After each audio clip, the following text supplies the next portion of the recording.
Bismillahirrahmanirrahim. Assalamualaikum warahmatullahi wabarakatuh. Halo semuanya, perkenalkan saya Nadia Rahma, mahasiswi semester 2 kelas C UIN Siber Syekh Nurjati Cirebon, Fakultas Ekonomi dan Bisnis Islam, Prodi Perbankan Syariah. Tujuan saya membuat video ini untuk memenuhi tugas mandiri pada mata kuliah Pengantar Manajemen dan Bisnis Syariah dengan dosen pengampu Bapak Dr. Arif Fauzan MEI. Pernah gak sih kalian kepikiran kenapa sekarang banyak anak muda yang mulai pindah ke bank syariah atau cari produk yang berlabel halal? Apakah cuma karena faktor agama? Ternyata bukan sekedar itu. Ini berbicara soal manajemen bisnis yang adil dan transparan. Nah, hari ini bareng saya Nadia Rahma, kita bakal bahas gimana sih aktivitas manajemen dan bisnis syariah untuk menggerakkan ekonomi kita jadi lebih berkah. Pertama, kita bedah dulu nih dari sisi manajemennya. Di bank, uang kita nggak cuma diputar gitu aja. Kalau kalian nabung, ada akad hadiah, titipan, atau mudharabah bagi hasil. Nah, yang keren dari aktivitasnya adalah dari sistem pembiayaan. Bank syariah nggak cuma kasih pinjaman uang dengan bunga, tapi mereka juga melakukan manajemen aset. Contohnya lewat akad murabahah, jual beli, atau ijaroh, sewa, yang artinya setiap rupiah yang kita keluarkan harus ada barang atau jasa yang nyata. Ini yang membuat ekonomi syariah jauh lebih stabil karena nggak main di sektor spekulatif yang nggak jelas.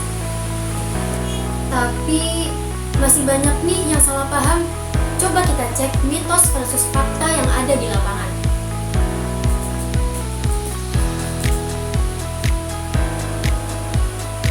Mitos yang pertama, bank syariah cuma buat orang muslim.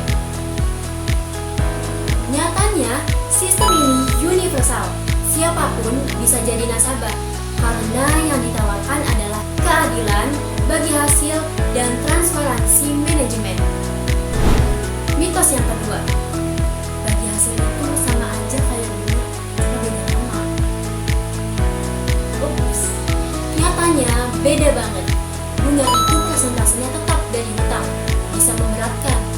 Tapi kalau bagi hasil, itu dihitung dari keuntungan real bisnis. Kalau untung kita bagi, kalau risiko kita pikul bareng secara adil. Mitos yang ketiga, layanannya kuno dan ribet. Nyatanya sekarang sudah eranya digital.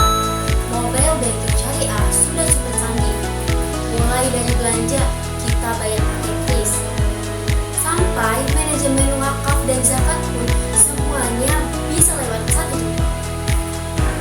Gak cuma soal bank, aktivitas bisnis syariah juga masuk ke dalam gaya hidup kita, mulai dari halal food, kosmetik halal, sampai pariwisata ramah muslim juga ikut halal.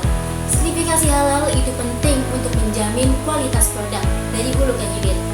Jadi kita sebagai konsumen merasa aman dan pelaku bisnis pun dapat keberkahan karena jujur dalam produksinya. Kesimpulannya, ekonomi syariah adalah perpaduan antara profesionalisme manajemen dan etika bisnis. Ini adalah solusi untuk kita semua yang ingin memiliki finansial yang sehat dan juga bermanfaat bagi sesama. Yuk, lebih melihat lagi ke arah ekonomi syariah dari sekarang. Saya Nadia Rahma, terima kasih sudah menonton dan sampai jumpa di literasi berikutnya. Salam ekonomi dan bisnis syariah. Wassalamualaikum warahmatullahi wabarakatuh.